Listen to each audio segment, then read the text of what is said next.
Celebración de fe, encuentro de amor, el hombre y Dios, Dios y el hombre. ¿Dónde se da este encuentro? Presentamos Misterio de Fe. Escúchanos y conoce más sobre las expresiones de nuestra fe creída y celebrada en la liturgia. Señor Jesús, mi Salvador, amor eterno, amor divino.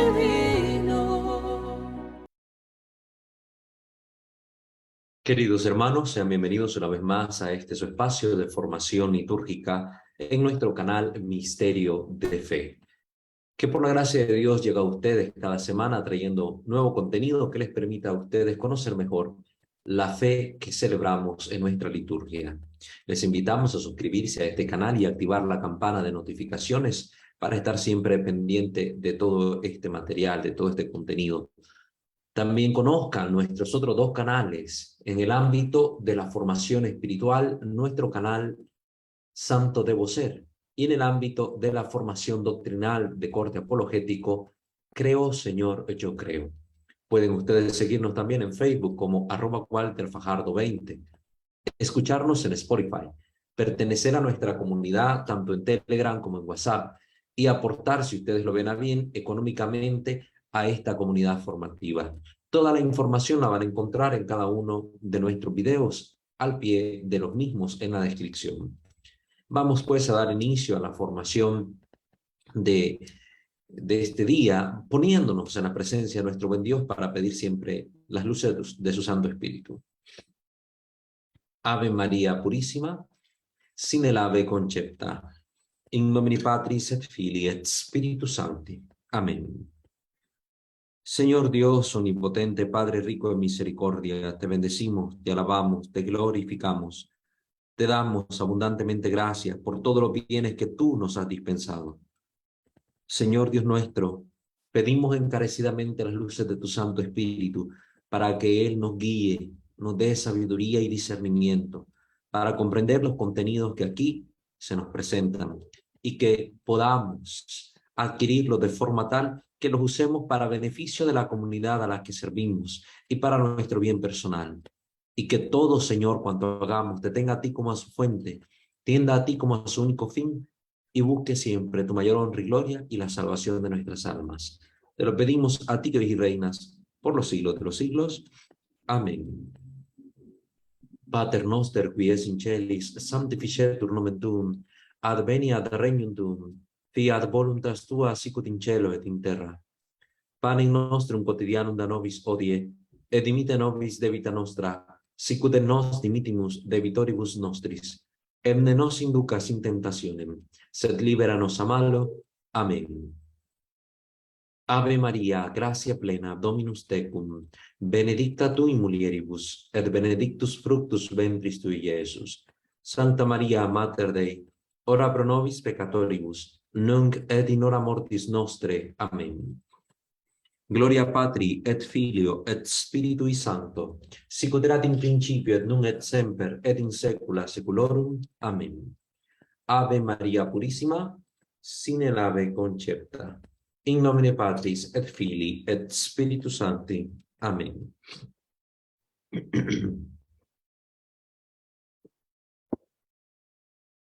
Muy bien, queridos hermanos, pues vamos a continuar nuestra formación acerca de las vestimentas litúrgicas. La semana pasada iniciábamos ahora esta parte del canal, esta sección dedicada a las vestiduras sagradas y otras vestimentas, hablando sobre este tema en particular de las vestiduras litúrgicas o vestiduras sagradas, desde lo que nos compartía su santidad el Papa Emérito Benedicto XVI en su obra que escribió siendo cardenal, el cardenal Ratzinger, en su obra Introducción al Espíritu de la Liturgia.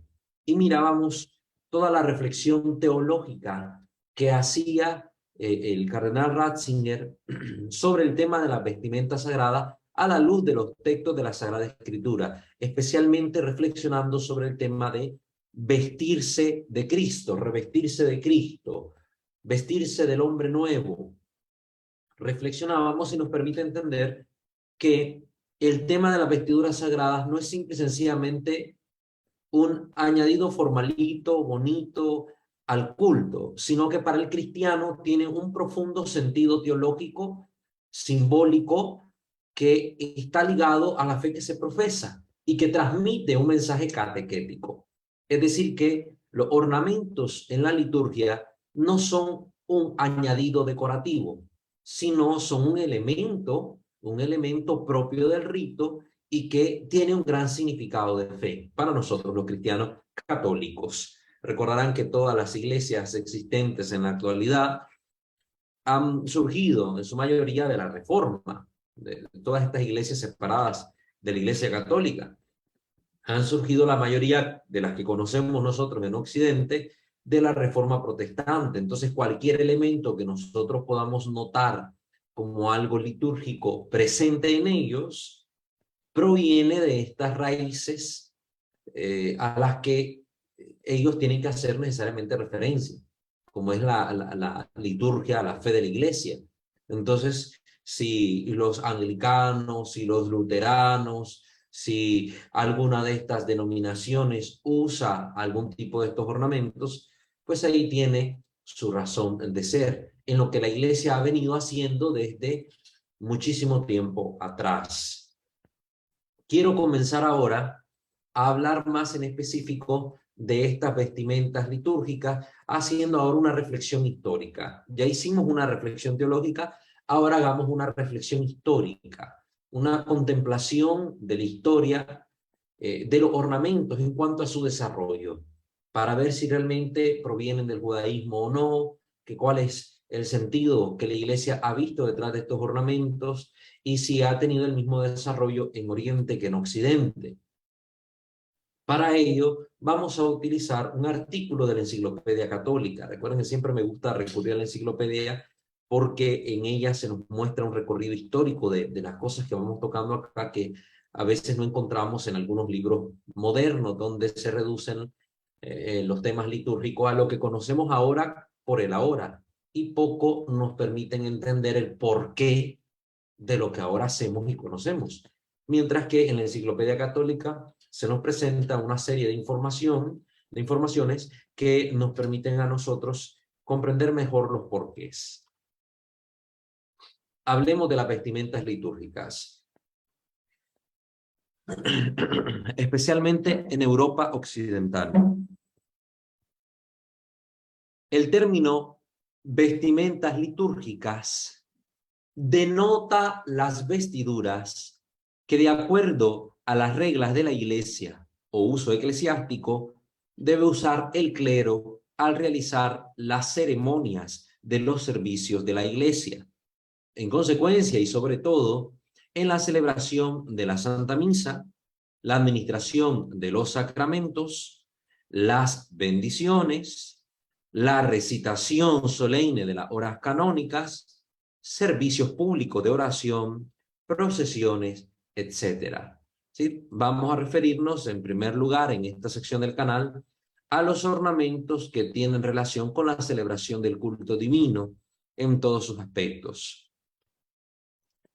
Las vestiduras litúrgicas del rito latino, para entender un poco mejor, ¿verdad? Del rito latino, nuestro propio rito, el más predominante en Occidente, son generalmente el amito, el alba, el cíngulo, el manípulo, la estola, la tunicela, la dalmática, la casulla, la sobrepelliz, capa, sandalias, cáligas, quirotecas, mitra, palio, sunctorium.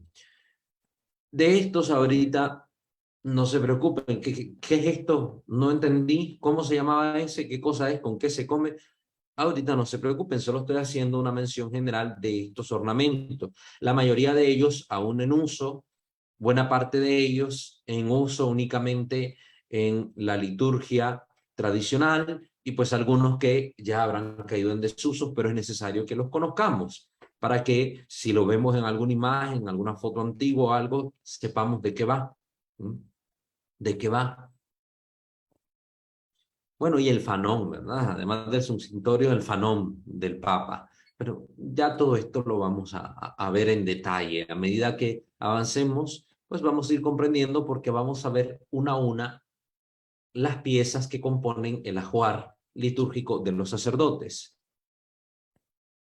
El Papa tiene la vestimenta litúrgica más elaborada y la mayor cantidad de ornamentos, lógicamente, pues todas las vestimentas mencionadas le pertenecen. Las vestimentas del sacerdote son las más conocidas, las que más vemos: el amito, el albe, el cíngulo, el manípulo, la estola, la casulla, vestiduras que se portan sobre todo para la celebración de la misa. Luego además está, por ejemplo, la sobrepelliz, el roquete, la capa, que también puede utilizar en distintos momentos celebrativos. Además de las vestiduras que lleva el sacerdote, la vestimenta litúrgica del obispo incluye también la túnica o tunicela, la dalmática, las sandalias, las cáligas, las quirotecas y la mitra. Y las del arzobispo incluyen también el palio que se colocan pues por encima de la casulla, ¿no? Esa pieza blanco con negro que lleva las crucecitas bordadas. Las vestiduras del subdiácono, que este era pues precisamente uno de los grados del orden, que ya con la reforma que hizo el Papa Pablo VI sobre los distintos grados, pues ya este no existe más, ¿verdad? Pero sí en la celebración tradicional de la iglesia y en los institutos de vida tradicional, pues también siguen habiendo ordenaciones de subdiácono. Pues las vestiduras del subdiácono consisten en el amito, el alba, el cíngulo, manípulo y dalmática. Las del diácono, el amito, alba, cíngulo, manípulo, estola y dalmática. Finalmente, las órdenes menores, o llamado también clero bajo, pues llevaba la sobrepelliz como vestidura litúrgica propia, la cual pertenece también a todos los grados de ordenación, porque la pueden usar tanto diáconos, subdiáconos, el sacerdote, el obispo, hasta el papa. En Oriente, en la parte oriental de la iglesia, que tiene también sus propios ritos, hay vestiduras muy propias. Son menos que las vestiduras sacerdotales en la parte occidental de la iglesia y también van a variar en cuanto a su forma, naturaleza y uso. Sin embargo, las vestiduras sacerdotales de Oriente y Occidente coinciden en lo esencial. ¿Qué quiere decir esto? Que tal vez si nosotros vemos una misa del Papa en sus viajes a la parte oriental de la iglesia, nos vamos a encontrar con un clero revestido con otros ornamentos que tal vez para nosotros de la iglesia latina nos van a parecer extraños, porque no estamos acostumbrados a ellos. Y ciertamente van a tener confecciones diferentes. Sin embargo, en cuanto a la esencia, lo que tratan de simbolizar, lo que tratan de significar y la teología que hay detrás de ellos es exactamente la misma. Entonces va a variar un poco su color, va a variar un poco su hechura, pero al final cumple la misma función. Las vestiduras litúrgicas que se usan en todos los ritos orientales son la túnica inferior, que nosotros conocemos como alba, el cíngulo, que más bien para ellos es como una especie de cinturón, la estola, que va a tener un diseño muy propio, no abierto como el nuestro totalmente, sino que viene sellado por el centro, la casulla, que dependiendo del rito va a ser más con forma de capa o más recortada del frente y más caída de atrás, el homoforión, que es un palio que portan los obispos sobre todo. Es costumbre, solo en algunos de los ritos orientales, usar el velo humeral y la mitra, como en el rito romano. Sin embargo, algunos, en lugar de una mitra como tal, tienen una especie de sombrero parecido a la tiara, un tocado como un turbante o, por último, una capucha o un velo. Es decir, que para identificar un poco a los obispos en la parte oriental de la iglesia, pues lo que van a utilizar en su cabeza va a ser un poco distinto a nuestras mitras. Van a ver estos sombreros en forma de mitra, como la nuestra, pero también van a ver sus variaciones, sus variantes. Algunos, la forma que la tienen es más como de turbante, otros será una especie como de casco en forma de corona, otro será simple y sencillamente una especie como de capucha, etc. Las vestimentas propias de los ritos orientales son el sacos con doble K, que es la vestidura exterior del obispo griego, que es como una dalmática, tiene como esta forma de la dalmática, que ya vamos a conocer cuál es. La epigonation de los griegos y armenios, que es un adorno en forma de rombo de los obispos y prelados, que cuelga del lado derecho hasta debajo de la rodilla, ¿no? Que antiguamente recuerda un poco este pañuelito que usaban los dignatarios romanos.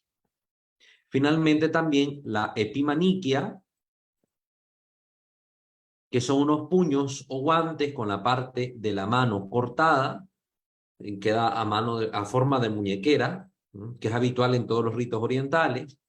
Y también habrá unas vestiduras propias que va a utilizar el obispo,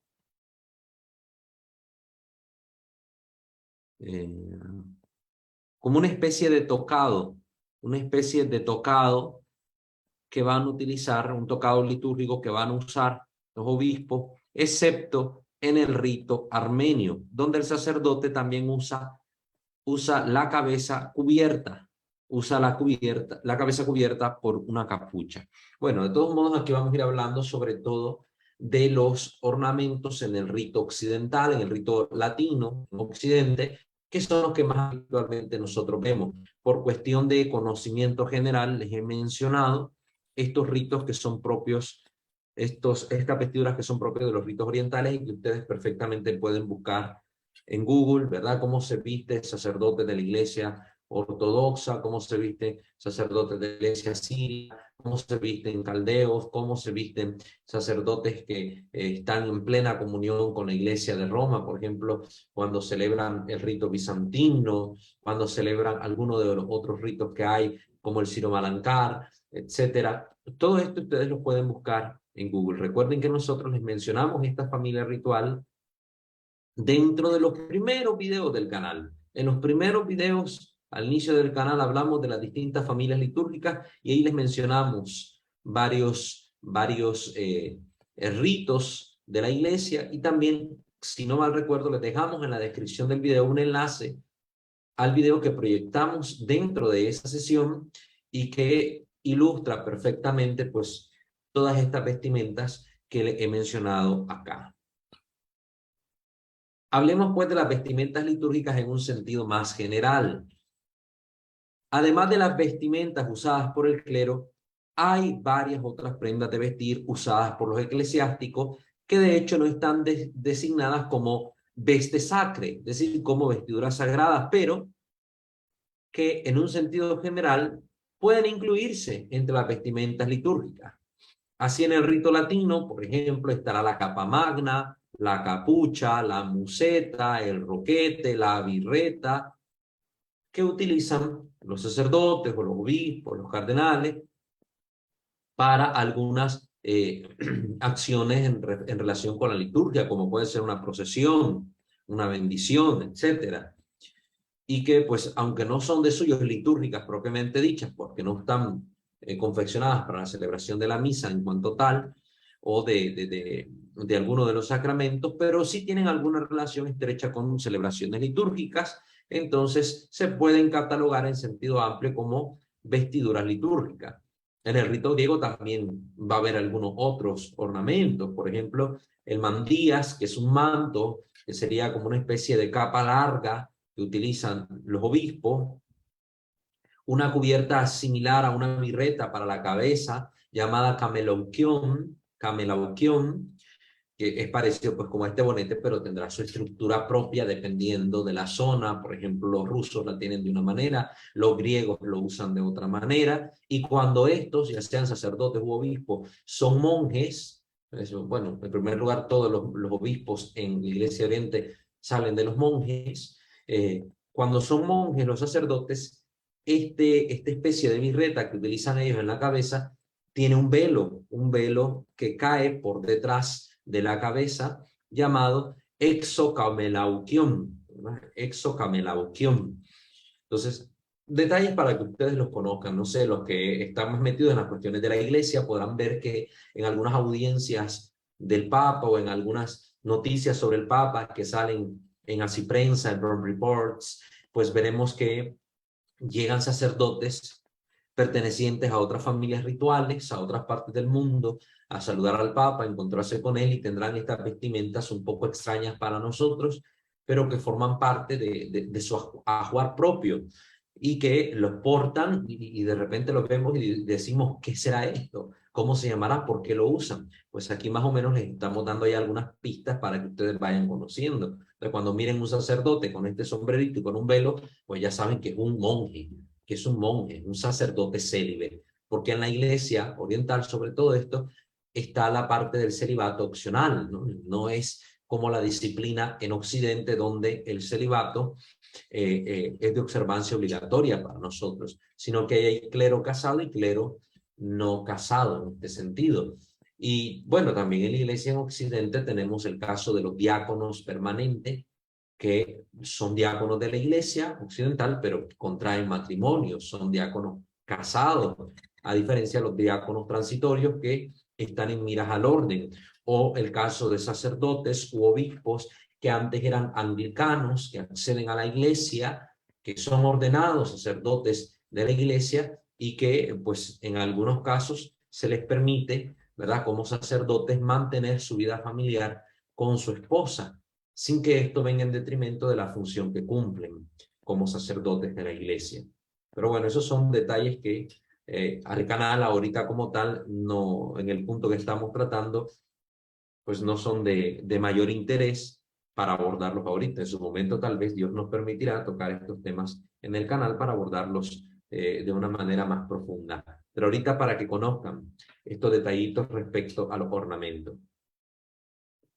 Hablemos del origen, el origen de las vestiduras. Las vestimentas litúrgicas no han permanecido en absoluto iguales desde la fundación de la iglesia hasta nuestros días. Ha cambiado. Quiero que dentro de sus mentes tengan clara esta idea. Ha habido una evolución, un cambio en los ornamentos. No han sido siempre iguales. No han sido siempre iguales. Incluso los ornamentos que hoy utilizamos, su forma es más parecida, por ponerles un ejemplo, es más parecida a los ornamentos que se usaban antes que los llamados ornamentos de la misa tradicional.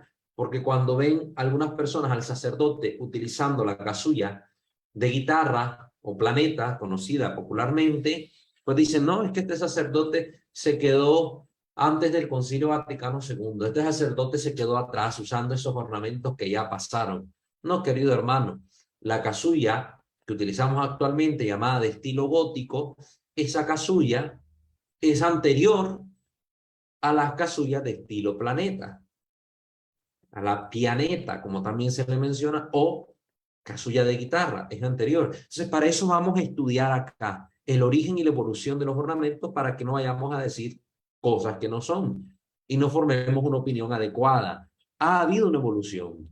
No han sido siempre los mismos ornamentos, ni del mismo tamaño, ni siquiera de los mismos colores.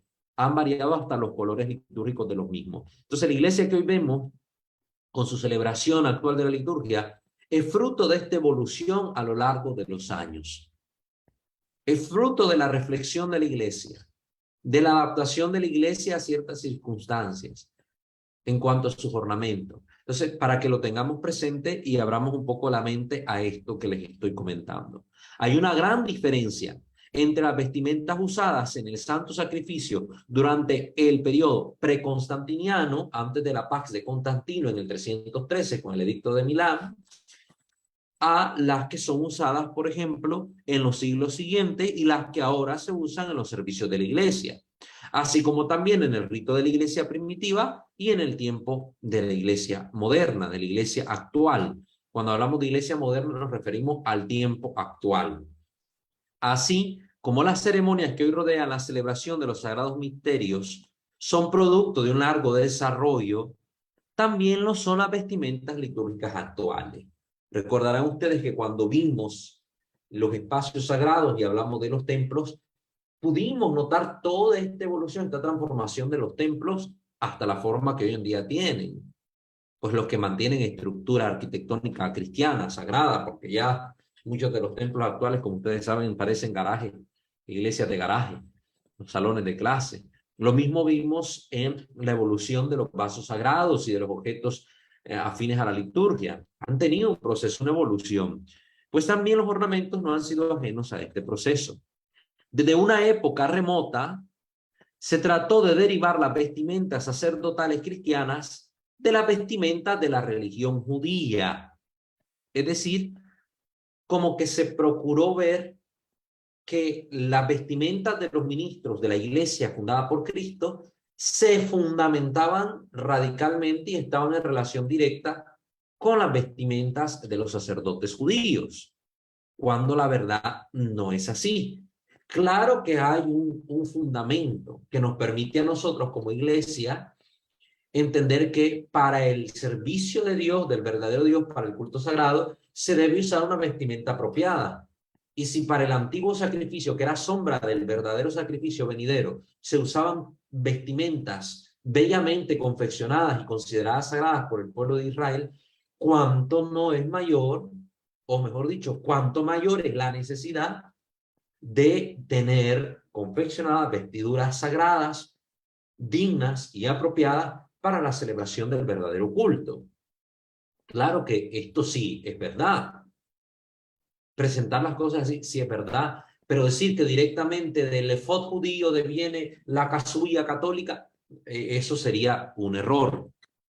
Sin embargo, incluso una comparación superficial de las vestimentas litúrgicas del nuevo pacto, de la nueva alianza, del Nuevo Testamento, con las del Antiguo, debería haber bastado para mostrar el error de tal opinión. Si nosotros vamos a confrontar las piezas de la vestimenta litúrgica sacerdotal del Antiguo Testamento con las que componen, las que configuran el ajuar sacerdotal del Nuevo Testamento, de nosotros los que celebramos el Nuevo Testamento, la nueva alianza, el nuevo y definitivo pacto de Dios con su pueblo, pues vamos a encontrar que no hay una igualdad, una semejanza estricta entre ambas o una relación directa. No, hay una relación indirecta, esta necesidad de la que les he hablado, pero no hay una relación directa. Las vestimentas cristianas no se originaron en la vestimenta sacerdotal del Antiguo Testamento. Primera idea que hoy nos tiene que quedar clara, además de la que ya les mencioné, de que ha habido una evolución histórica del ornamento. ¿Cuál es la primera idea de esto que les estoy mencionando?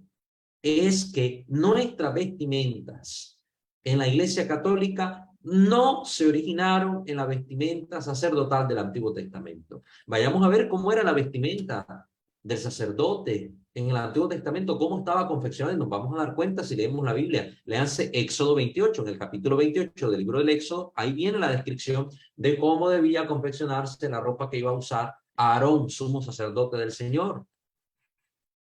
Más bien, se han desarrollado nuestras vestimentas litúrgicas a partir del atuendo secular del mundo grecorromano.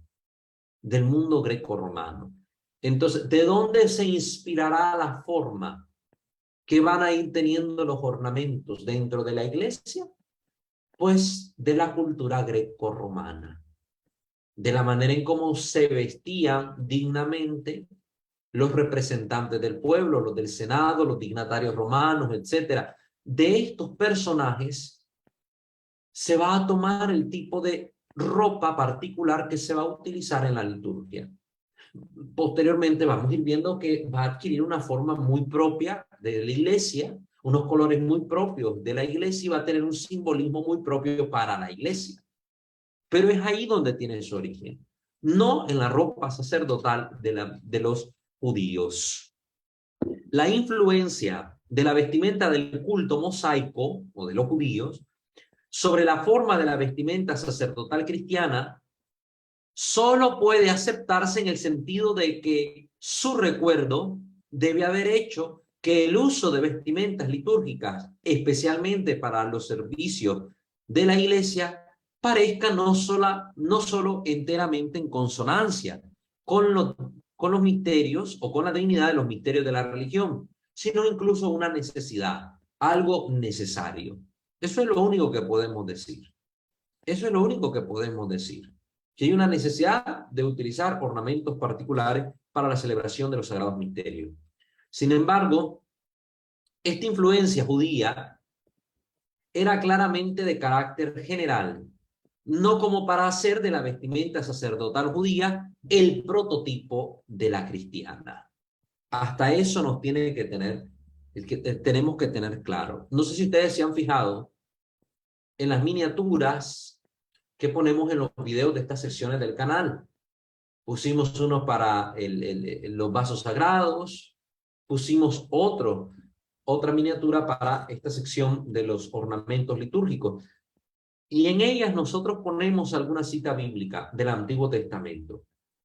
Precisamente esto para indicar que con Dios había necesidad de confeccionar objetos propios y vestimentas propias, pero no para decir que esencialmente hay una identificación entre los objetos del Antiguo Testamento y los del Nuevo Testamento, entre las vestiduras del Antiguo Pacto y las vestiduras del Nuevo Pacto. No, sino para fundamentar esto, que la dignidad de los misterios que celebra la Iglesia hace necesaria la existencia de esta vestimenta particular. Me van a escuchar un poco repetitivo en lo que estoy diciendo, pero es que es necesario aclararlo. Hay gente que a veces de esto no se percata, no se da cuenta, y uno le dice las cosas 10 veces y sigue diciendo, entonces los sacerdotes utilizan en la iglesia estas vestimentas porque ya los levitas la utilizaban, ¿verdad? Y porque ellos la usaban, pues nosotros de los levitas viene nuestra vestimenta. No. Se lo estamos diciendo, querido hermano, querida hermana, se lo estamos repitiendo hasta el cansancio para que esto les quede claro. Hay un desarrollo entonces en los ornamentos también que tenemos que considerar. Se pueden distinguir 4 periodos principales. 4 periodos principales en el desarrollo de las vestimentas sacerdotales de los cristianos. El primer periodo abarca la época anterior a Constantino. De los apóstoles hasta Constantino. Nos situamos en el nacimiento de la iglesia, año 33, hasta la Pax Constantiniana del 313. Un periodo prácticamente, como ustedes están viendo, de varios siglos. En este periodo la vestimenta sacerdotal aún no se diferenciaba del traje secular en forma y adorno. ¿El traje secular cuál es? La ropa que utilizaban comúnmente la gente. Entonces, en su forma, en su confección, en cuanto a adorno, es decir, cómo estaba coloreado, en sus tonos, etcétera, era el que utilizaban también los cristianos en sus celebraciones litúrgicas. La vestimenta de la vida diaria se usaba en los oficios de la iglesia. En tiempos de paz y en condiciones normales, probablemente se usaban las mejores vestimentas, especialmente reservadas estas para la celebración de los sagrados misterios. Es decir, que entre toda la ropa, la mejorcita, el mejor ajuar, el traje más elegante que tal vez se reservaba para un evento de relevante importancia para la vida de los ciudadanos, pues ese atuendo es el que se ocupaba en las celebraciones litúrgicas, cuando la iglesia no estaba siendo perseguida, porque recordemos que es el tiempo de las grandes persecuciones. Entonces la mayoría de las celebraciones se tenían que hacer a altas horas de la noche, se tenían que hacer en catacumbas, en lugares distantes de la urbe. Entonces, no iban a andar con ropa muy llamativa por las calles los cristianos para este tipo de celebración. Aunque tenían conciencia de la dignidad del misterio celebrado, pues eran prudentes en el tiempo de persecución para no utilizar ropa muy llamativa. Y de hecho, en tiempos de guerra, en tiempos de persecución, aún en siglos más posteriores, pues la iglesia siempre vio esto como algo prudente. Celebrar con la mayor dignidad posible, pero acomodado a las circunstancias que la iglesia estaba viviendo. Entonces, ¿cuál era el traje eclesiástico de esos entonces, de ese tiempo? Era la vestimenta secular. Sin duda los fieles se habrían escandalizado si hubieran visto las prendas polvorientas, sucias o gastadas en las celebraciones. La opinión que expresa San Jerónimo doctor, ¿verdad? Que que murió allá en el año 420, nació hacia el año 374, más o menos, estamos hablando finales del siglo IV, inicios del V. La religión divina tiene un vestido para el servicio de las cosas sagradas y otro para las relaciones y la vida ordinaria. Esta expresión de San Jerónimo es verdadera también para el periodo preconstantiniano, que difícilmente se puede considerar como un periodo de barbarie litúrgica, como mucha gente lo quiere hacer ver. No es que en el tiempo de los apóstoles, no, pues comulgaban en la mano porque no andaban con tanta reverencia, no había reclinatorios, no, pues se sentaban ahí en la silla de la casa porque no había pues donde más sentarse, no había banca. Pues se reunían ahí en cualquier cochera porque, por poner una expresión, ¿verdad? Porque no tenían bonitos templos. Entonces, no, si en ese tiempo todo era arrastrado, no había ni corporales, ni estas cosas, ni vasos sagrados. No, no, no, no. No fue tiempo de barbarie litúrgica. Fue el tiempo del inicio del desarrollo de la liturgia. Y fue el tiempo en que las condiciones se fueron acomodando de forma tal de que sin perder la dignidad se utilizaran las cosas que se tenían al alcance. Porque la iglesia no tenía la posibilidad de confeccionar en esos momentos de persecución ajuares propios, vasos propios, etcétera. Porque no había manera en que la iglesia se asentara perpetuamente en un lugar sin ser perseguida. Y cuando lograba tener algo de tesoro de la iglesia en cuanto a la liturgia, en los momentos que caían los cristianos a manos de los captores, también los tesoros eran robados. Y fue parte de lo que logró el edicto de Milán, hacer que las cosas que les sustrajeron a los templos católicos les fueran devueltas, las propiedades les fueran devueltas a la iglesia. Entonces no fue un periodo de barbarie litúrgica, que nos quede claro eso. Incluso es posible, aunque no está totalmente demostrado, que ya para el final del periodo preconstantiniano se comenzaron a usar las insignias litúrgicas entre los obispos y diáconos, es decir, vestimentas muy propias que fueran de los obispos y muy propias de los diáconos, como el horarión, o también llamado estola, este fue el primer nombre que tuvo la estola, horarión, y el homoforión, o palio.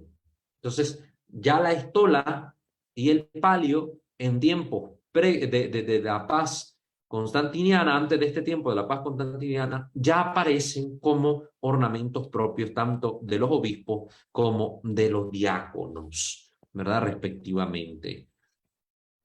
Este fue el primer periodo, el de la época anterior a Constantino. Segundo periodo, el que comprende la época desde cerca del siglo IV hasta el siglo IX. Época desde el siglo IV hasta el siglo IX. Son alrededor de 6 siglos. 6 siglos. La primera época 3 siglos, 6 siglos ahorita. Vamos a ver cómo se desarrolló la ornamentación litúrgica en esta época. Es el periodo de tiempo más importante en la historia de las vestimentas litúrgicas. Época en la que no se creó simplemente una vestimenta sacerdotal en un sentido especial, sino que al mismo tiempo determinó las principales piezas de la vestimenta litúrgica actual. Entonces, por eso fue fundamental. Ya en esta época de paz, cuando la iglesia estaba establecida sin tanta persecución, con templos propios, con libertad de culto, con mayor afluencia de fieles, entonces había más donativos para la iglesia. El mismo emperador donó su palacio para hacerlo basílica. Muchos dignatarios romanos convertidos al cristianismo donaron acaudaladas sumas para la iglesia. Se empezó a elaborar un mejor ajuar para la iglesia en cuanto a vasos sagrados, en cuanto a vestimentas para el culto. Entonces este tiempo ya permitió que se pusieran a reflexionar los ministros del Señor sobre la adecuada vestimenta para celebrar dignamente el misterio de la Eucaristía. Por lo que estamos en la época ahora del origen de la mayoría de los ornamentos que se utilizan hoy en día. El proceso de desarrollo que se completó en este periodo incluye 5 elementos esenciales. 5 elementos esenciales. Primero de ellos, separación definitiva de las vestimentas usadas en los oficios litúrgicos de todas las vestimentas no litúrgicas y especialmente de las usadas en la vida secular. Entonces, en este periodo la iglesia, sobre todo a través de los distintos concilios que fueron habiendo, tanto locales como los concilios universales, ya fue determinando que para la vida cotidiana un tipo de ropa. La ropa que uses en tu pueblo, dependiendo de qué pueblo eres y de la época en la que estés.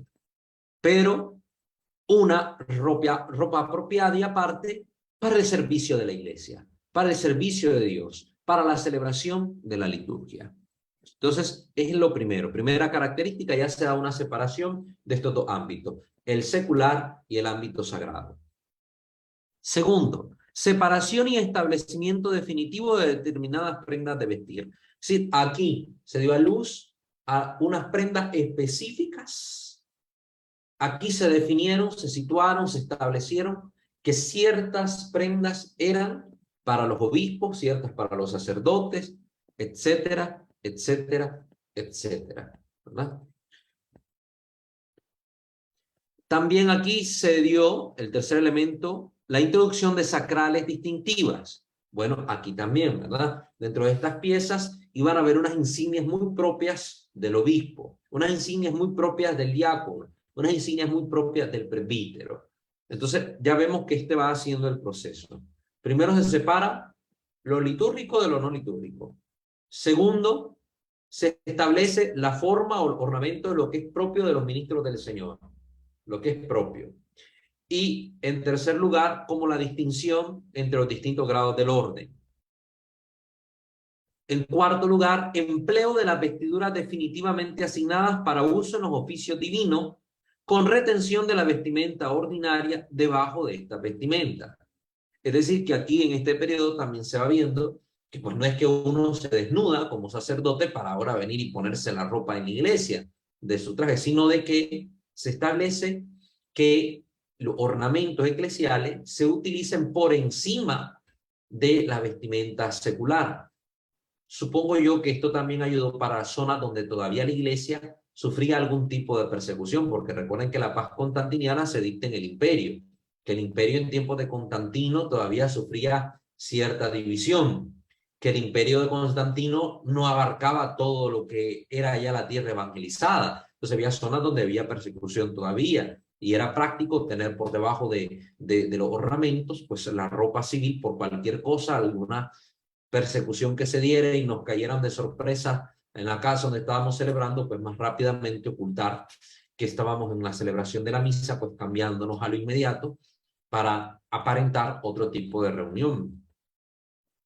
Y por último, el quinto elemento, la introducción de una bendición especial para las vestiduras destinadas a uso litúrgico. Así que a partir de este periodo nos vamos dando cuenta que las vestiduras sagradas tienen, como por así decirlo, su nacimiento. Y además de que este nacimiento viene acompañada por la bendición de la iglesia a las prendas de vestir litúrgicas. Esto lo vemos desde ese periodo, desde el siglo IV hasta nuestros días. Y hoy, por desgracia, muchos de los ornamentos no se bendicen, no se acompañan de las oraciones que la iglesia ha establecido para ellos. Cuando es una bendición que tienen, miren cuántos cientos de años, cuántos siglos detrás. Estamos hablando de hace 15 siglos atrás. La iglesia ya estableció hace más de 1500 años que debían bendecirse los ornamentos utilizados para la liturgia. Entonces, desde este tiempo surge esta bendición especial para la vestimenta sagrada. No se puede decir positivamente hasta qué punto este desarrollo fue consumado por medio de la mera costumbre y hasta dónde por el derecho canónico, legislación eclesiástica positiva. Entonces, no se puede decir exactamente que si fue solo porque la iglesia legisló que tenía que haber un ornamento aparte, o realmente la mera costumbre de los pueblos, los usos y costumbres de los pueblos determinaron que algunas prendas se reservaran exclusivamente para la liturgia, dentro de las mismas prendas seculares. Estas prendas seculares nos dijeron, pues sí, son de uso secular, pero ya no las vamos a usar más en nuestras reuniones familiares, en nuestras reuniones celebrativas especiales, sino que vamos a destinar estas prendas seculares únicamente para el culto. Y entonces así se fueron originando, como hemos mencionado ya en la cultura greco-romana, pues los ornamentos de la iglesia. Sin embargo, puede tomarse como cierto que el crecimiento de la vestimenta sacerdotal no se desarrolló en todas partes al mismo ritmo. Y es muy probable que este desarrollo se haya completado antes y más rápidamente en Oriente que en Europa Occidental, y que el Oriente fue el prototipo para la Europa Occidental. Sobre todo porque recuerden que el Imperio Romano en Occidente cayó bajo la invasión de los bárbaros, pero se mantuvo el Imperio Romano en Oriente, la sede occidental en Constantinopla, 1000 años más.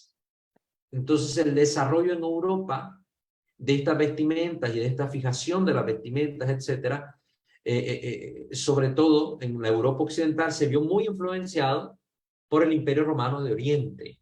Entonces, ya fijados aquí los ornamentos, su estructura y todo, con la belleza y esplendor que lograron alcanzar en los tiempos de paz en el Imperio de Oriente, pues entonces esto permitió también que los occidentales que iban y viajaban a la iglesia en Oriente conocieran bien estos ornamentos, su confección, su hechura, y de ahí viniese la influencia a los occidentales, a los que se quedaron en el Imperio Romano de Occidente. Al menos en lo que respecta a determinadas prendas, se mira esta influencia de Oriente a Occidente. En lo que se refiere a la estola y al palio de los obispos, al palio de los obispos. Fue de gran importancia para la formación de un traje sacerdotal especial, diferente de las prendas usadas habitualmente, que la pénula, capa o manto, ¿verdad? Se trata de una pieza de tela, de lana, basta de forma oval, con una capucha similar a un poncho. Entonces, repito la idea, fue de gran importancia para la formación del traje sacerdotal que la pénula y la túnica larga, que entraron en uso universal en el siglo III y también se usaban en los oficios de la iglesia, fueron reemplazados gradualmente en la vida diaria, aproximadamente desde el siglo VI, por la túnica más corta y el manto abierto más conveniente. Entonces, en el mundo civil hubo esta evolución de estos trajes, de esta forma de vestir, lo que permitió que este tipo de piezas, la capa o manto y la túnica larga, pues quedaran como trajes tradicionales utilizados en las celebraciones de la iglesia. Entonces, estas piezas cambiaron en el mundo civil, pero quedaron intactas en el mundo eclesiástico. La iglesia no se unió a este retorno a la moda anterior, pero conservó la vestimenta existente, más adecuada a la dignidad de los oficios divinos. Este hecho en sí mismo fue el comienzo de una vestimenta sacerdotal definida de acuerdo a las rúbricas. Sí, ya se empezaron a establecer normas que decían que estas vestimentas quedaban para los sacerdotes de forma invariable a pesar de los cambios de la moda. Ojo con esto para que vayamos viendo la prudencia, la sensatez y la madurez de la iglesia de ese tiempo, que muestra una madurez respecto a nosotros. Mientras en la iglesia actual estamos buscando cada vez más ajustarnos a las modas en cuanto a la manera de vivir y de vestir de nuestros ministros, en la iglesia de aquel tiempo, prefirió no adaptarse a las modas pasajeras y dejar algo perdurable como signo de la dignidad que debe tener la celebración litúrgica, que no se ajusta a las modas, que no va a estar cambiando al gusto y antojo de príncipes y reyes del tiempo, sino que va a mantener algo estable, algo suyo, algo propio, que va a ir formando parte de la identidad de los ministros de la iglesia. En lo que respecta a la influencia de Roma, sobre el desarrollo de las vestiduras litúrgicas en otras partes de Europa occidental, en lo que respecta a la influencia de Roma sobre el desarrollo de las vestiduras litúrgicas en otras partes de Europa occidental, tal influjo no puede haber sido de mucha importancia fuera de Italia antes del siglo VIII.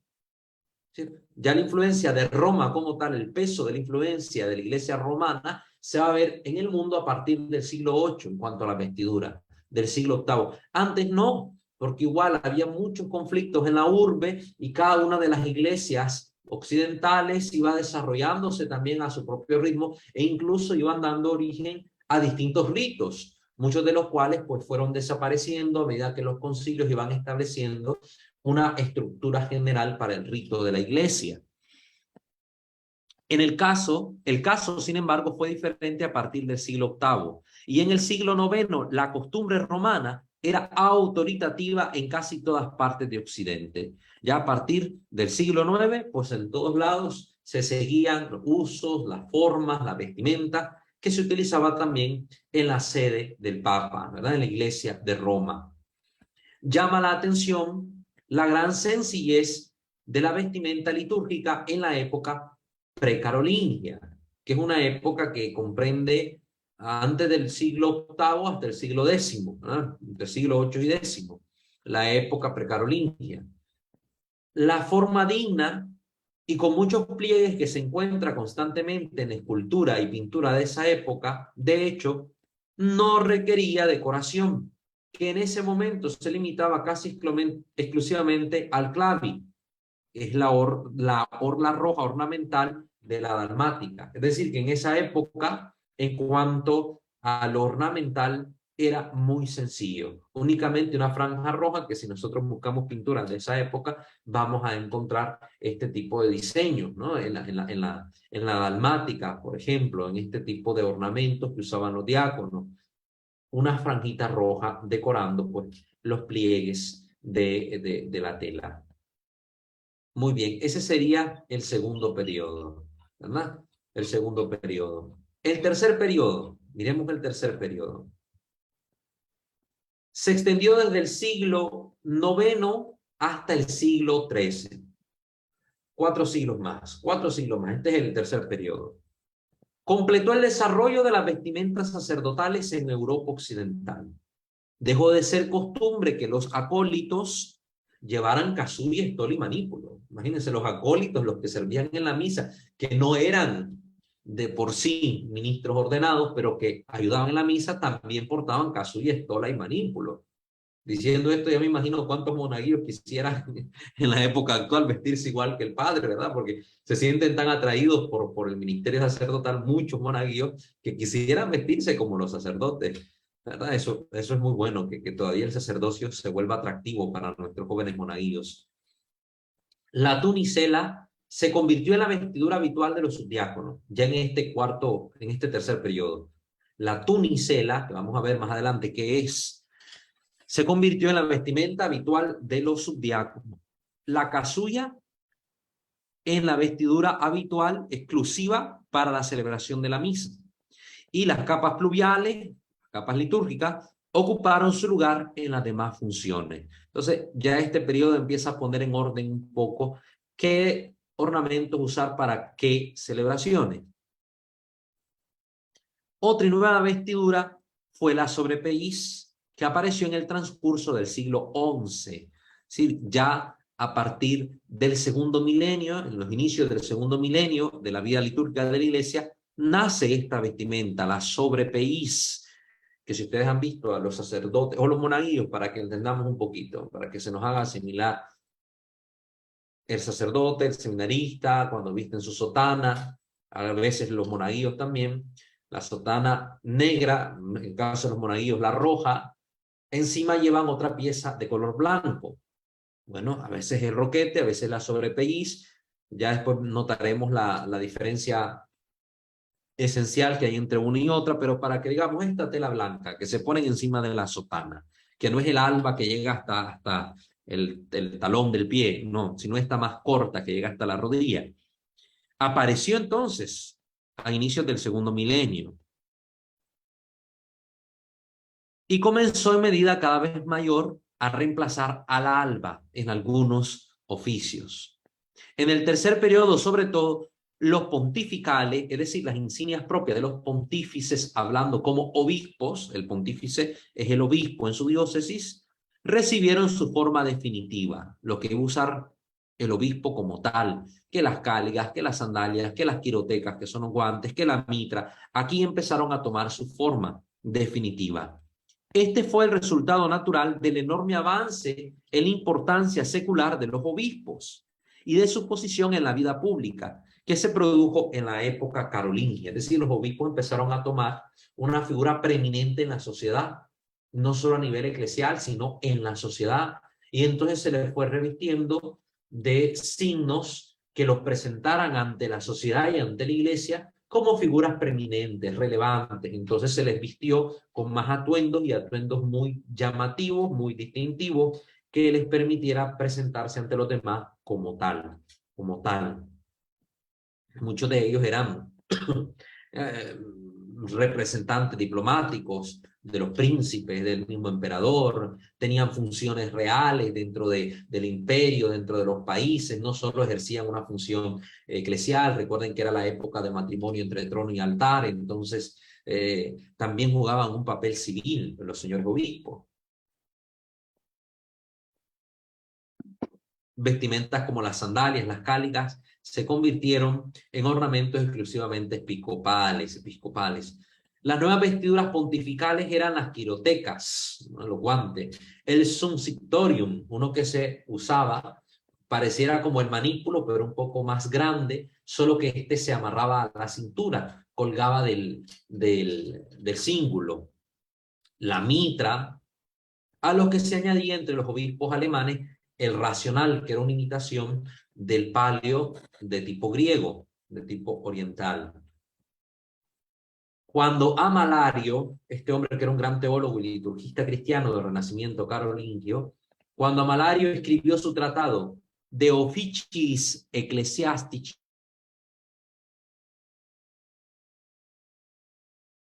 incluyeron 11 prendas entre las vestimentas litúrgicas: el amito, el alba, el manípulo, la estola, la túnica dalmática, casulla, sandalias, cálidas pontificias y el palio, ¿verdad?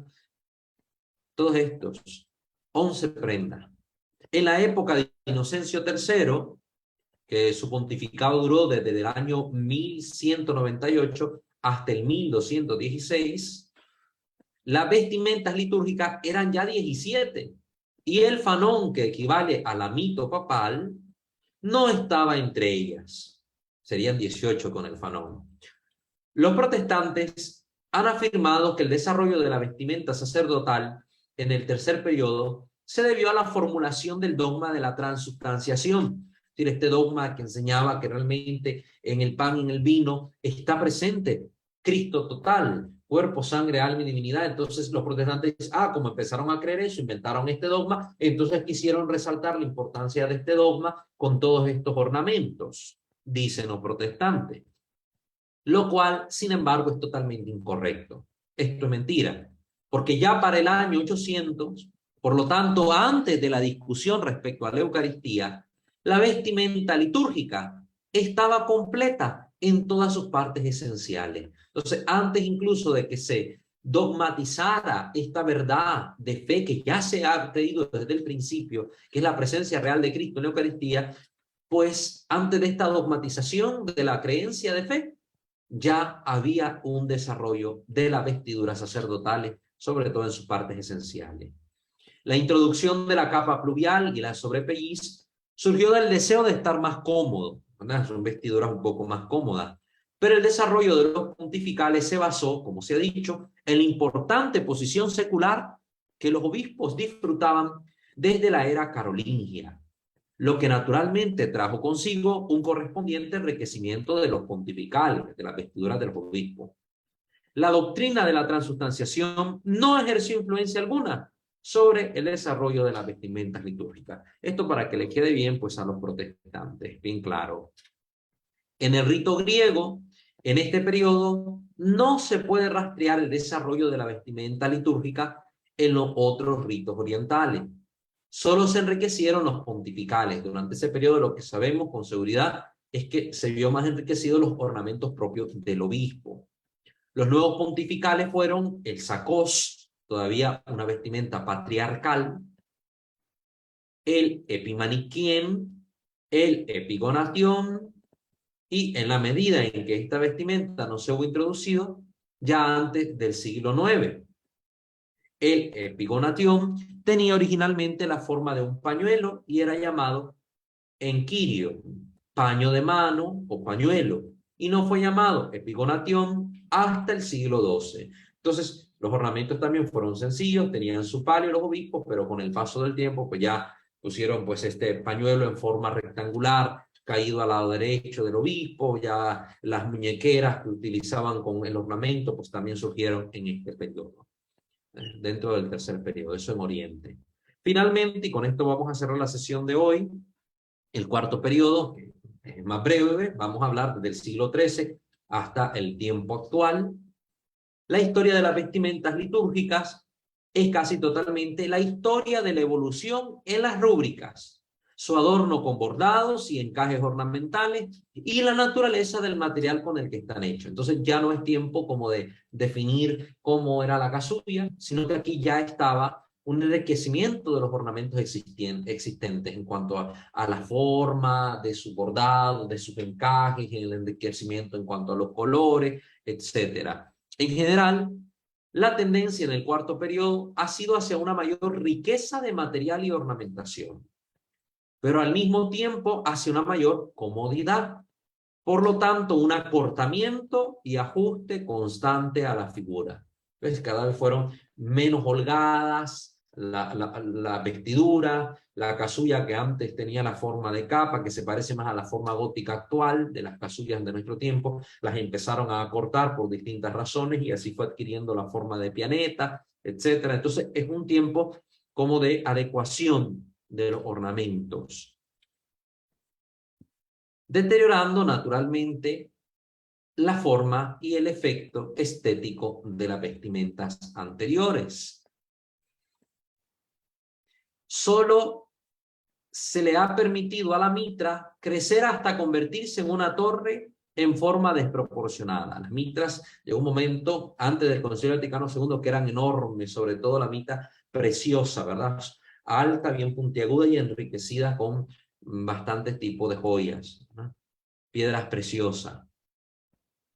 En conjunto, el desarrollo que han experimentado las vestimentas litúrgicas desde el siglo XIII y más especialmente el siglo XVI, difícilmente parece ser motivo de satisfacción, a pesar de toda la riqueza y el costo de la ornamentación, sino más bien una desfiguración lamentable provocada por el gusto de la época. Imagínense, así tildan los liturgistas a todo este proceso de transformación que se vivió en este periodo a partir del siglo XIII, como una deformación. Por eso es que después del Concilio Vaticano II vemos que se trata de retomar un poco la simplicidad de los ornamentos, porque ciertamente había alcanzado un punto de excesos en los ornamentos. Y no vamos a hablar de los ornamentos ya cerca al Concilio Vaticano II, sino ornamentos ya del siglo XVI, del siglo XVII, que estaban sumamente abarrotados de piedras, de encajes, etc. Ya esto también con el tiempo empezó a disminuirse hasta que llegó el Concilio Vaticano II, lógicamente. En Oriente ha habido poco o ningún desarrollo en el cuarto periodo. La única vestimenta que se añadió al atuendo litúrgico del rito griego es la mitra episcopal, la mitra que empezaron a utilizar los obispos. Eso fue el único cambio a partir del siglo XIII. Muy bien, ese sería el desarrollo histórico dividido en 4 épocas, en 4 periodos de los ornamentos litúrgicos. Primer periodo, antes de la paz constantiniana, un periodo de sencillez donde había uso de las ropas civiles para el servicio de Dios. Un segundo periodo que empieza a establecer ya la diferencia entre la ropa civil y la ropa eclesiástica, a definir algunas prendas en particular. Un tercer periodo que va dando lugar al surgimiento de otras piezas más en la ornamentación y que va definiendo más su forma, su uso, y un cuarto periodo donde pues ya lo que hacen las rúbricas es enriquecer más bien las vestimentas de los sacerdotes con algunos detalles de color, de forma, etc. Entonces esos son los 4 periodos hasta lo que llegamos a vivir hoy en día, donde después del Concilio Vaticano II pues ha sufrido ciertamente la ornamentación una simplificación una simplificación, más no una destrucción de los ornamentos. El Concilio Vaticano II no mandó a que los sacerdotes celebraran sin alba, a que celebraran sin casulla, a que celebraran sin estola, no mandó a los obispos a quitarse la mitra, no mandó nada de esas cosas. Eso no lo mandó el concilio. Entonces, lo digo para tener claridad, porque mucha gente dice, es que todo eso se utilizaba antes del concilio. Después del Concilio Vaticano II ya entramos en una época de ayornamiento, de actualización de la liturgia. No, no, no, no. No digamos cosas que no son. Por favor, con eso no juguemos. Hay que tener claridad. Por eso estamos presentando toda esta cantidad de contenidos que hemos mencionado.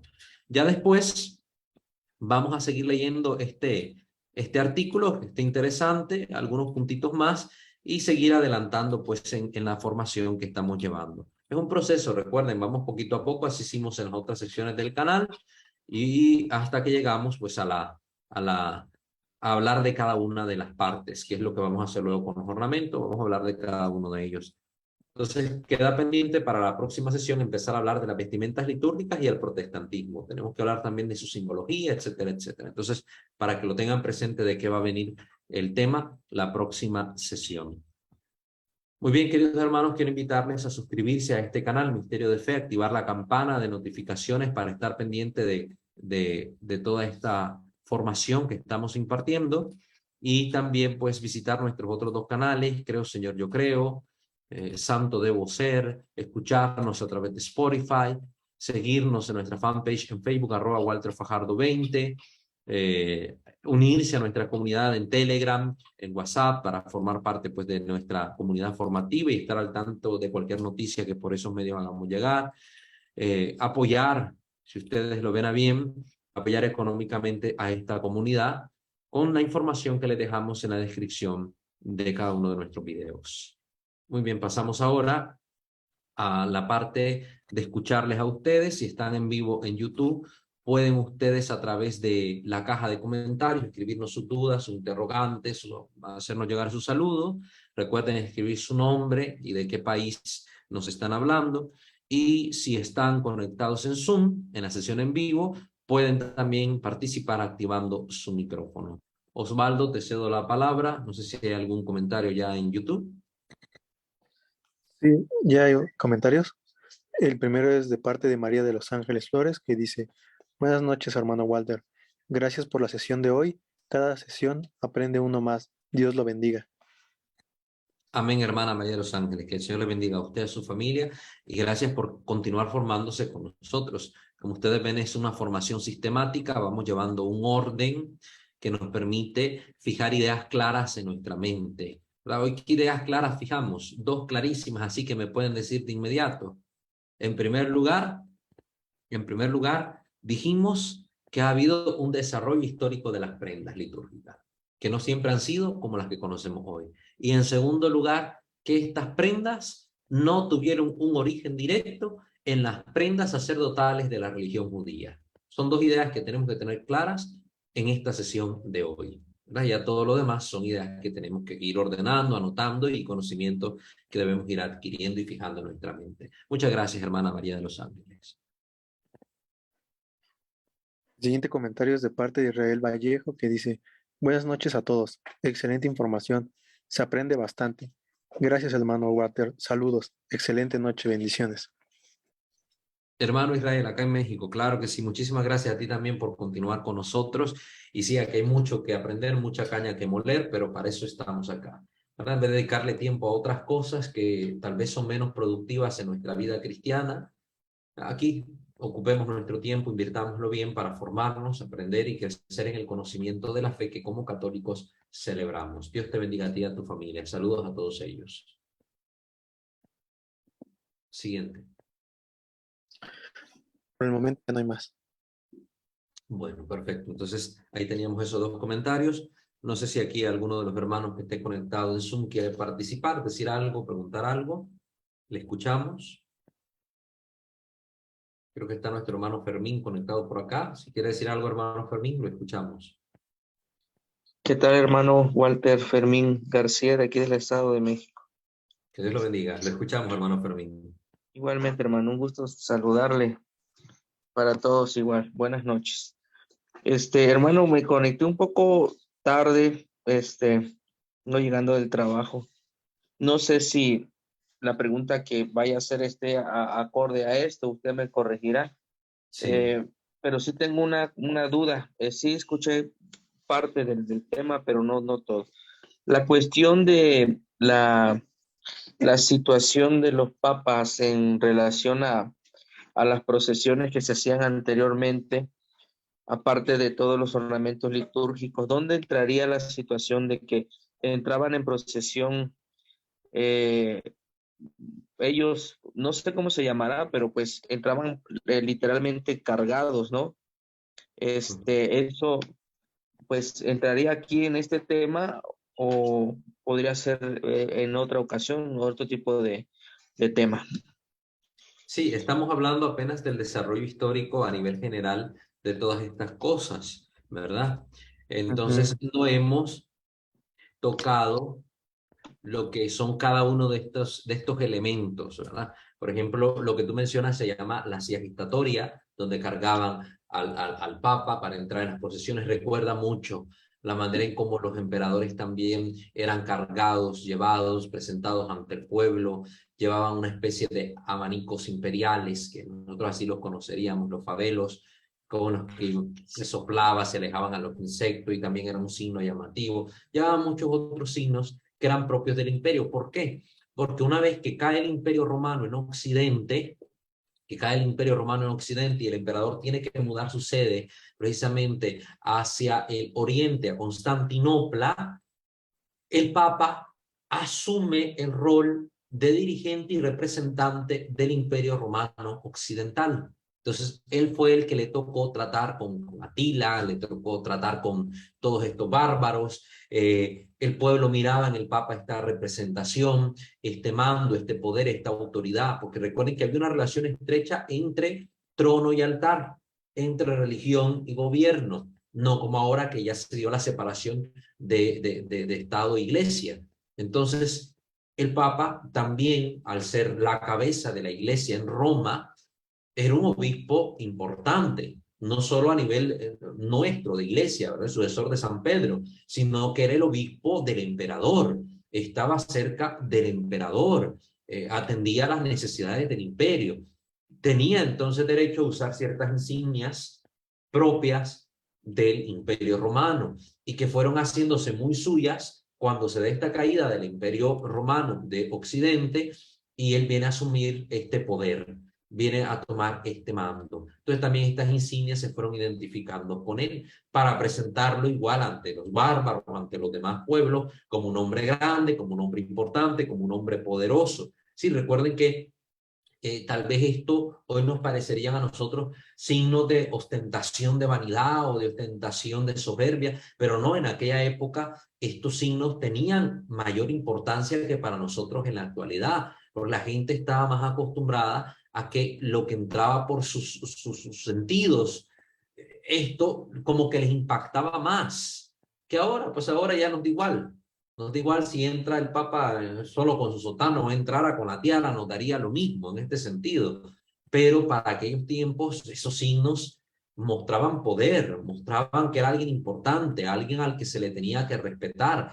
Y más cuando le tocó al Papa presentarse ante los bárbaros, pues esto era una ventaja política, si lo podemos ver así. Entonces, tenemos que comprender ese dato histórico. Sin embargo, hermano Fermín, más adelante vamos a hablar muy bien de cada uno de estos elementos, ¿verdad? Del fabelo, de la silla gestatoria, etcétera, etcétera, etcétera, que son llevados en las procesiones, ¿no? Con el Papa, para que lo entendamos un poco con la ornamentación. Estos sí debimos haberlo tocado tal vez en la sección anterior, con los utensilios y objetos que están en relación con la liturgia, pues, pero no los tocamos porque pues no venía mucho al caso. Mencionamos muchos de los vasos sagrados que se usan en la actualidad, que se usaron en un momento, pero que se siguen usando en la liturgia tradicional, y otros que pues ya desaparecieron, no los hemos tocado del todo. Y estos pues ahora como ya del todo desaparecieron, pues no hicimos mención. Ya el Papa para nada entra en silla gestatoria, ya no se ocupan los flabelos del todo. Pero ya que usted los trajo a colación, pues más adelante, tal vez al final de la sección dedicada a las vestimentas sagradas, podamos tocar estos puntitos. Si no los tocamos, me lo recuerda usted, le dejo de tarea eso, ¿verdad? Aquí en el canal para que nos ayude todos tocar estos temas. La silla gestatoria y el fabelo, ¿verdad? La silla gestatoria y los fabelos.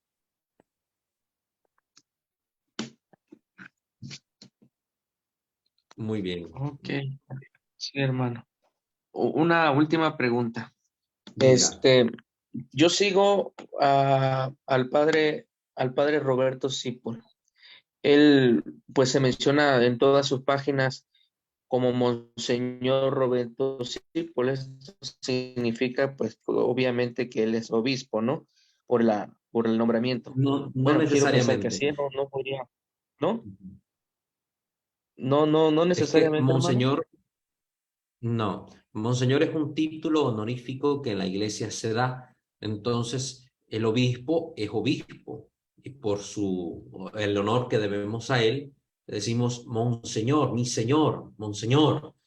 Pero el título de Monseñor a veces va anexo a algunos cargos que se desarrollan dentro de la iglesia, que se desempeñan en la iglesia, algunas funciones. Por ejemplo, muchos vicarios generales en la diócesis son llamados monseñor, aunque son sacerdotes.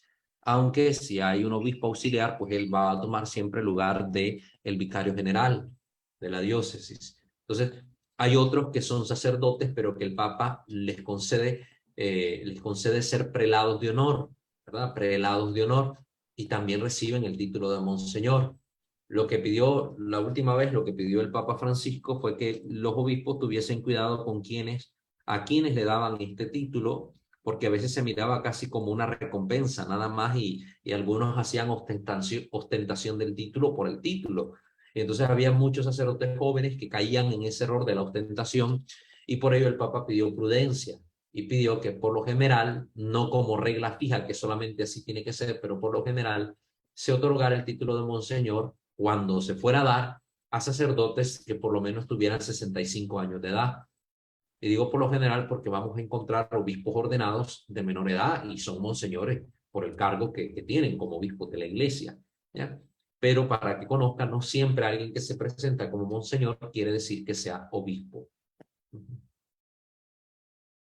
Ah, le ok, di una sí, esto era. explicación muy sencilla, ¿no? No le estoy dando, ¿verdad? Aquí los cánones, los detalles, aquí ustedes saben que me gusta hacerlo cuando tocamos el tema como tal, pero así como explicación sencilla, pues yo creo que con eso tiene claridad.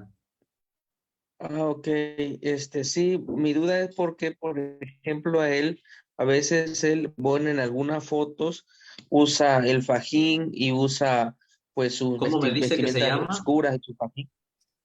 ¿Perdón? Monseñor, ¿cómo dice que se llama? Monseñor Roberto Sipol. Él es Roberto, ¿cómo se Sipols, escribe su apellido? ¿Con Z? con S, S-I-P, Roberto Sipols. Si quiere, le comparto en privado, bueno, a su WhatsApp, Ujú. pues una de sus páginas, ¿no? Es Y un entonces sacerdote él un poco ahí, recio. sí, bueno, de hecho Monseñor es Roberto carismático, Sipols. Ya. sí.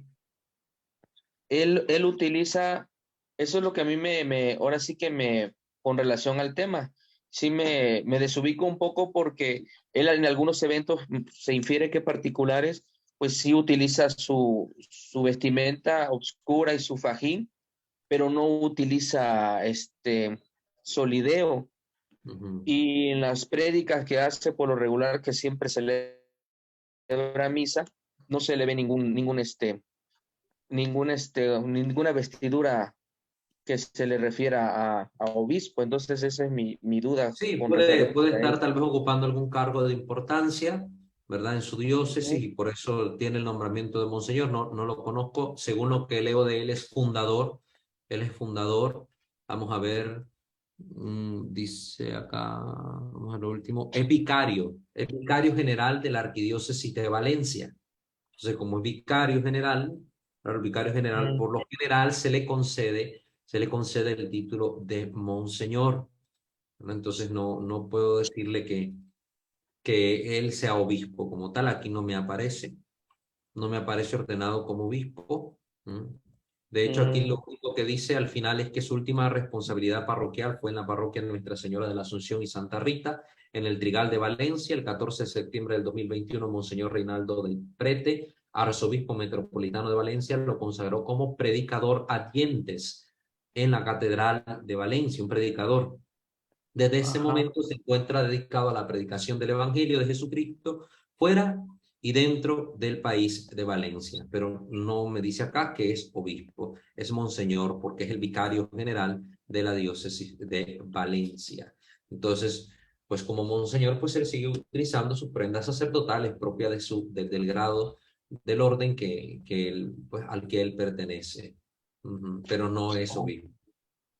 Ok, hermano. Muchísimas gracias. Dios le Sí. bendiga. Igualmente, hermano. Dios le bendiga a usted también.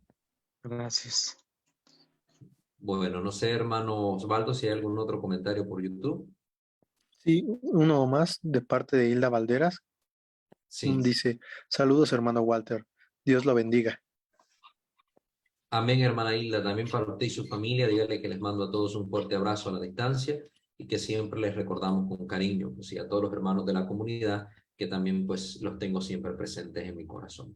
Que ahí estamos para todos ustedes y gracias por acompañarnos a través de la transmisión del programa, esperando siempre que pues, estas sesiones les sean de utilidad a todos ustedes, porque el fin de esto es ayudarles a ustedes a formarse. Yo con esto que hacemos, este servicio que prestamos, pues ni estoy ni buscando ni fama ni fortuna. Como ustedes bien sabrán, pues esto más bien hasta a uno le trae mala fama por decir las cosas así, la verdad, lo directo, o formar a la gente. A veces le acarrea a uno problemas porque prefieren que estas cosas no se sepan o que los laicos estén en la ignorancia. Y cuando habemos pues consagrados, religiosos, hermanos, laicos que nos dedicamos a la formación y la difusión de material católico, pues sufrimos mucha persecución a veces por parte de la misma iglesia. Y si hablamos de fortunas, pues con estos medios no nos podemos enriquecer. Se enriquecen youtubers famosos que viven de lo que hacen y tienen miles y a veces hasta millones de seguidores. Temas de religión, pues alcanzan muy pocos seguidores. Y más cuando se hablan cosas así de formación, entre los que siguen a los católicos, todavía menos seguidores tenemos. Pues porque a la gente católica, a los cristianos en general, casi no nos gusta formarnos, preferimos estar ahí, ¿verdad? Con la visita, lo que vemos y lo que se nos quedó, bueno, pero formación, muy poco. Entonces, pues a veces más bien nos acarrea más problemas económicos porque hay que invertir en los aparatos que necesitamos para transmitir y más problemas con la misma iglesia porque a veces somos perseguidos aún dentro del seno de la iglesia. Pero sí, me da gusto poderles servir de esta manera, poderles entregar a ustedes mi vida a través de la formación y saber pues que somos una comunidad misionera y evangelizadora y oramos los unos por los otros porque también somos una comunidad orante. Pues que el Señor me la bendiga, hermana Hilda, a usted y a su familia y a todos ustedes pues que han participado gustosamente de la sesión de este día. Vamos pues, si les place, a terminar nuestra formación con la oración a nuestro Dios. Ave María Purísima, sin el ave concepta. In nomine Patris et Filii et Spiritus Sancti. Amén. Señor Dios omnipotente, Padre rico en misericordia, bendito y alabado seas hoy, mañana y siempre, Señor, porque tú eres un Dios bueno, un Dios amoroso, un Padre providentísimo que cuida de sus hijos con amor. Gracias, Señor, por habernos permitido realizar este estudio, esta sesión. Te pedimos que todo conocimiento que vayamos adquiriendo podamos siempre ponerlo a disposición de tu Santa Iglesia, para bien de la comunidad cristiana y para nuestro propio bien, creciendo en la fe que profesamos para celebrarla con dignidad. Que los ruegos de nuestra dulce Madre, la siempre Virgen María, de los santos, de los ángeles, nos alcancen, Señor, de ti las gracias necesarias para poder vivir congruentemente el Evangelio que predicamos y que toda nuestra vida redunde en una eterna alabanza para ti, buscando siempre, Señor, la salvación de las almas. Te lo pedimos a ti, que vives y reinas por los siglos de los siglos. Amén. Subtum presidium confugimus Sancta Dei Genetrix, nostra deprecationes ne desficias sine necessitatibus. Sed periculis punti liberanos semper, o Virgo gloriosa et benedicta. Amén. Sancte Micael Arcangele, defende nos in prelio, contra nequis insidias diaboli est presidium. Imperetili Deus supplices de precamur. Tuque prince milice celestis, Satanan alios spiritus malignos, fiat perditionem animarum perpagantur immundo, divina virtute in infernum detrude. Amen. Angele Dei qui custos es mei, metivi commissum pietate superna, illumina, custodi, reie et guberna. Amen. Ave Maria Purissima, sine lave concepta, in nomine Patris et Filii et Spiritus Sancti. Amén. Que el Señor nuestro Dios me lo bendiga a todos ustedes. Fue un placer, un honor estar con ustedes acá. Que Dios me le bendiga hoy, mañana y siempre. Un abrazo a su familia.